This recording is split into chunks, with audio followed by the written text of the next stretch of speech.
Hello, I'm Ziva Branstetter, Tulsa World Enterprise Editor, and I'm here with Cary Aspinwall, and we wanted to discuss today's press conference with Department of Corrections Director Robert Patton. So Cary, Director Patton discussed today the execution, and it was his first comment since the execution occurred of Clayton Lockett. What did we learn that's new about the execution? Yeah, Director Patton hasn't spoken publicly since April 29th, and so what we learned today, since we got to ask him questions directly, is that he was unaware of some of the stuff going on inside the execution chamber.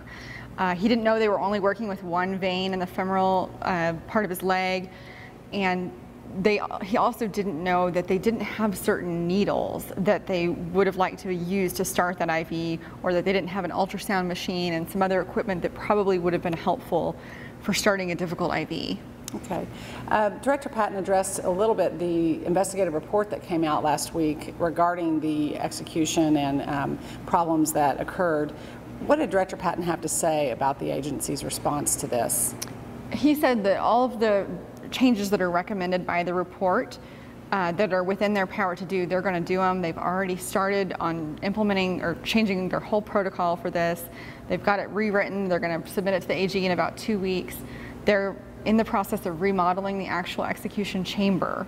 So they're going to have more room, better lighting, probably bring in some new equipment. They're going to give the media a tour once it's done. He himself is going to be in the execution chamber at all future executions when he can, because that was part of the problem, he said today, is that he had to be outside the chamber on the phone in the hallway, and there was a lot of communication problem. Director Patton noted that there's going to be another execution on November 13th. What did he say about whether the state will be ready to undertake that?